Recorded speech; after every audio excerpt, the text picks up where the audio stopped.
Slurpty-dirt, my G's. Hope you're all doing well. Hello to all internet friends. And today we're going to freshen things up with a beautiful, vital, nasty Neurofunk patch which I've made, which sounds really, really sick. But before we get into that, my G's, I'm going to play you a quick advert of my latest phase plant preset pack called NEURO. So here it is. You can watch this while I drink my coffee.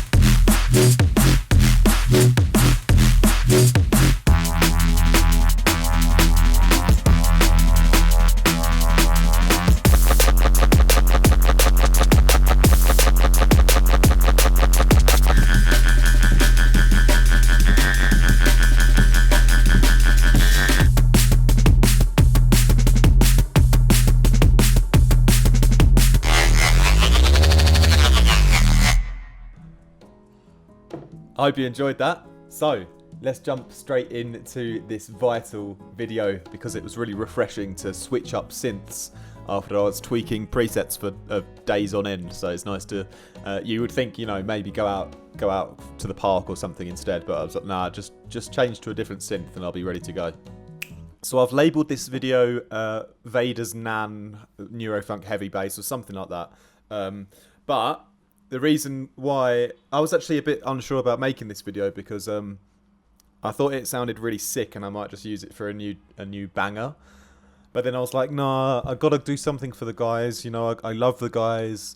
Not in that way, just, you know, as a friend, as a mentor, whatever you want to call me. You know, I'm here. Anyway, let's have a little listen to Vader's Nan.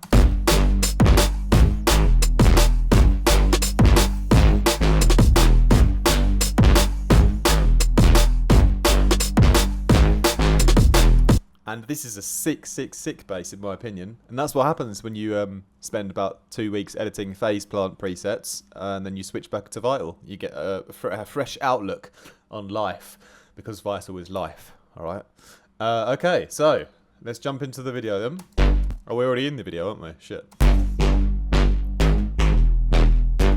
It's sick. I'm going to drop this preset pack on Patreon as well. I might drop it on the whole Patreon tier, so you might as well join. You get it for like €1, you know? That's pretty cheap, to be fair. Like, if you're telling me you can't join Patreon for €1 to like pay for, you know, my coffee or something like that, what's wrong with you? What is wrong with you? Seriously. I will drop it on there anyway, in the €1 tier and everything above. But anyway, we're gonna design it together ourselves here. I've just got like a cool drum beat in here.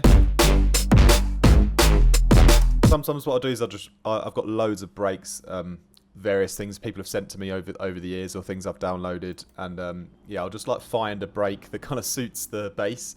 So I'll just like cycle through a bunch, throw a break in, just for the purposes of the video. If I was going to make the actual make a track, I would, you know, I might use the break as inspiration, but then I would replace it with one shots, you know, so I can really control the mix down properly. But anyway, yeah, let's dive into the video. We're already in the video. No, let's dive into the preset.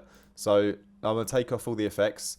How many have we got on there? Oh yeah, it's a really cool thing I did with the phaser at the end. I can't wait to show you that. Hope you're still gonna be here by the end of the video. Don't stop watching the video. Just don't stop. You have to watch it forever, all the way through the 16.78 minutes. That's what I'm guessing it's going to be. Might be less, might be more. Am I a really high octave here? Or is that just the... Oh, that's crazy. That's crazy.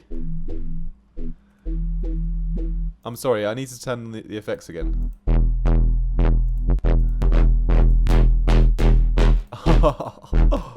It's crazy how much the effects do. Yeah, it was actually like... I remember, because I designed this yesterday.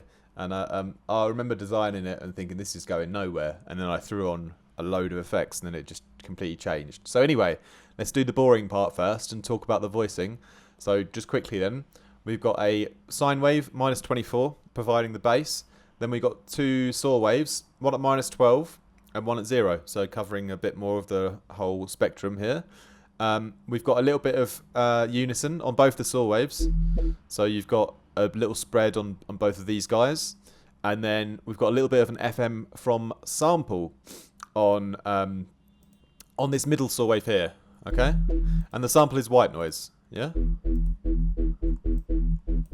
can hear it changes the tone of that saw wave quite a lot. And obviously this is all heavily filtered right now. Yeah? So obviously it's chaotic, but what that does, like I mentioned many times before, you really fill out the whole frequency spectrum to begin with. So when we start taking away with the filter, you know, we're taking away from something which was already very, very full. You can see my span is really, really laggy, but yeah, you can see the whole range of frequencies being filled out. So that means when we filter it, you know, we've got a lot of harmonics running through. So when we drive it up, there's a lot of energy in the mid-range still, yeah? And so filter 2, basically the first filter, we just filter the saw waves and then and the white noise, you know? And I leave the sine wave kind of clean here. But then all of this gets run through to filter 2. And here we shape the sound with the mid-range a bit more, so we're getting a bit more accurate with like which area of the frequency spectrum the sound is going to have its like expression from. So, and that is, you know, it's sort of, you can see here it's about 157, and it probably goes up to like 400 or something, 300 or 400. So that's that real low mid-range area that's the magic spot for the bass, you know. So, and the LFO as well is wicked because it's yeah, I've just drawn I would say, well there's 1, 2, 3.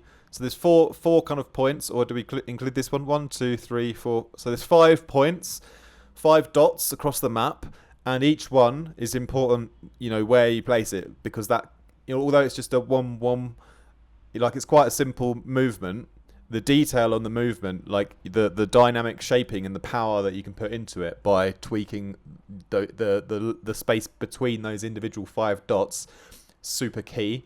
So, you know, I've chosen to have a little ramp up here so it doesn't sort of click at the start, yeah? And then I've got a really sharp sort of curved ramp down to begin with.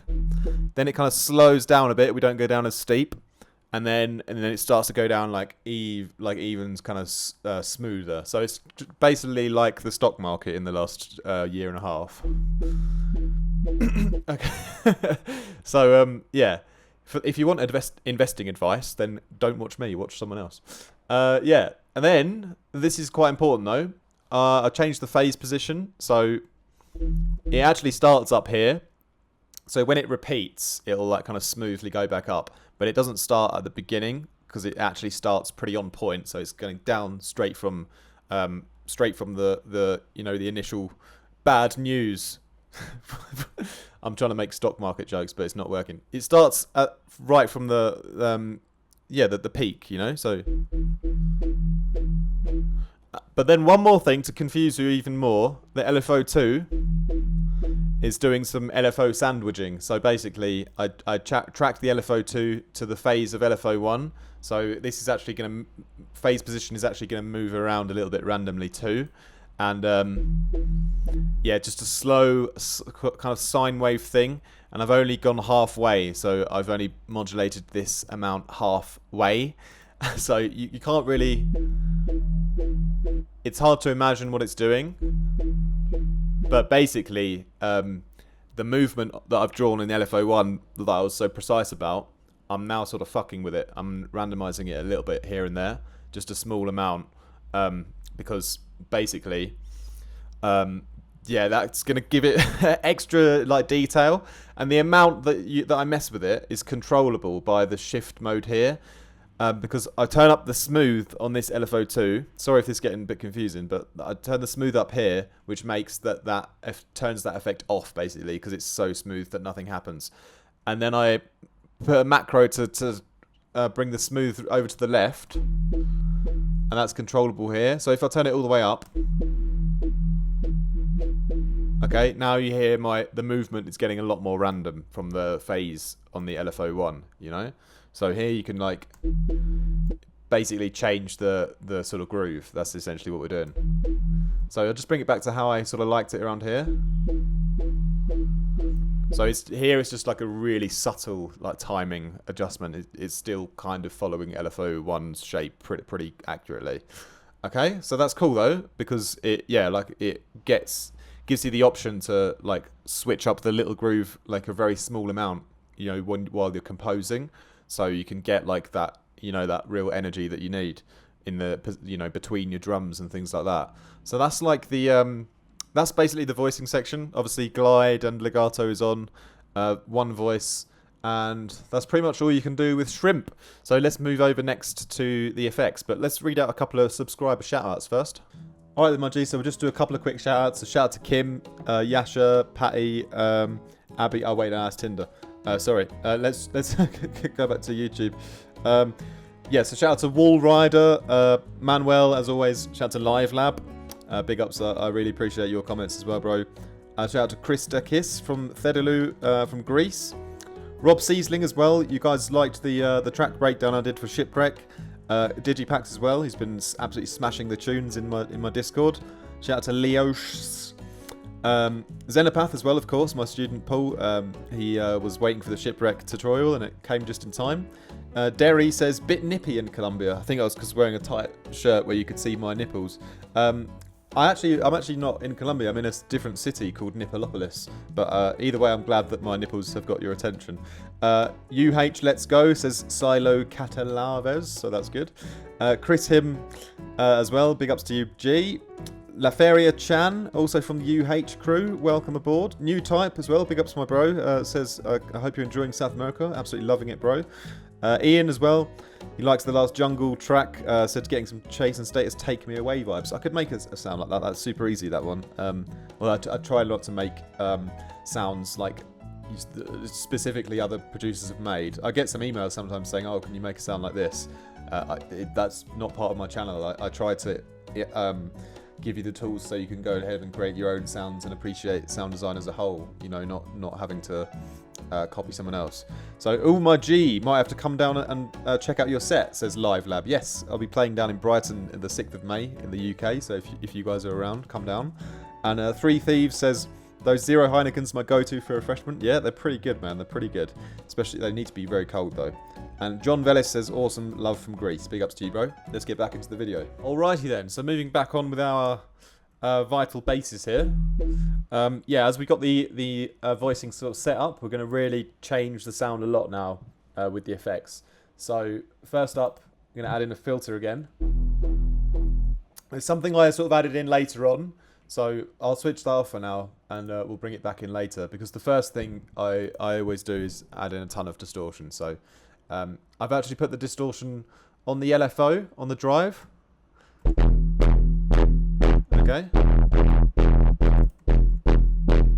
And it does, at this point, it does really destroy the sound, which is interesting. Okay. It's almost like we just got a distortion mess. So that's quite interesting to note that we've done that first. Okay. So, and now we're gonna like reintroduce all the detail and things after that. So the chorus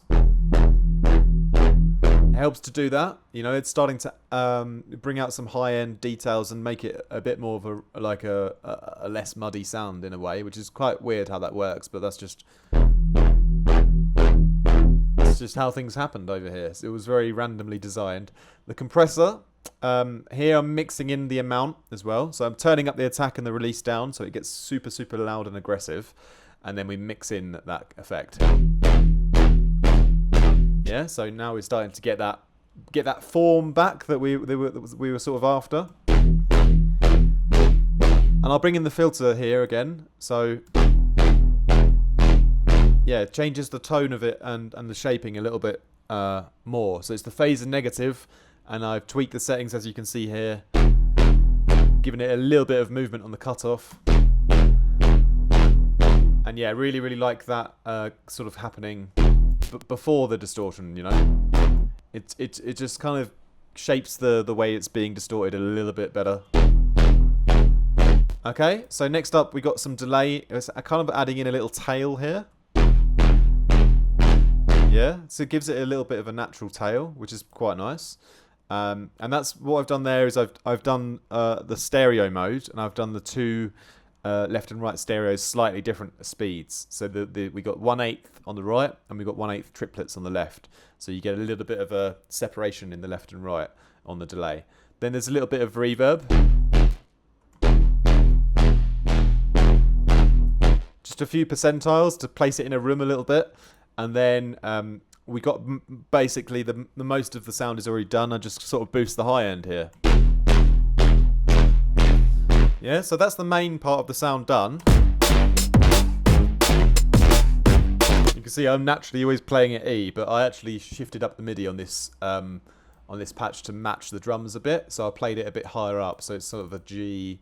I think we got like a, what have we got here? We've got like a G and then a F sharp, G sharp, and then down to E.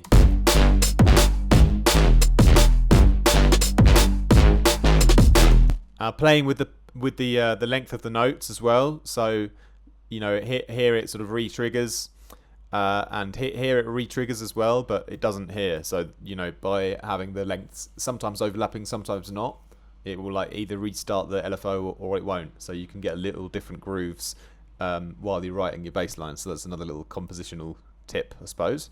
But yeah, back to the Vital patch then, because there's one more thing I did at the end. Those of you paying close attention might have seen there was a LFO3, which I haven't talked about yet. And this is just automating the phaser. So what I've got is I've tweaked the phaser settings. So turned down the feedback, turned the center and the depth up a little bit, and played with the offset. And then basically we go from 0 mix up to 100 on this LFO. So you can hear when I've activated it. It's quite subtle, but it actually,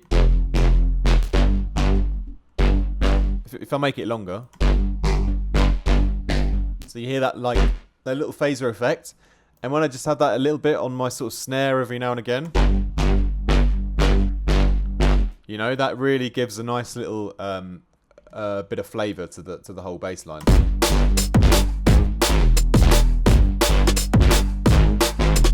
There you go, my G. So that's Vader's Nan. Really, really sick preset. Like I said, any Patreon subscription, you'll be able to get this one. Of course, you can just copy and follow along if you want as well. That's absolutely fine. And yeah, that's about all we got time for today. So yes, my G's, I'll finish with the final plugs. If you guys want one-on-one mentorship, you know the drill. Just go to my website, book yourself in a lesson, get a package deal, book your time slots in your calendar, see me on Zoom, we'll crack straight on with work. If you want presets, Vital presets are plenty. New phase plant presets, as I mentioned earlier, on my website too. And yeah, also come and join Patreon if you want to help support the channel. I really appreciate that as well. Hope you guys have a wicked rest of your week/weekend. Peace out. Much love. Don't do anything I wouldn't. Ciao for now. Ciao Bella.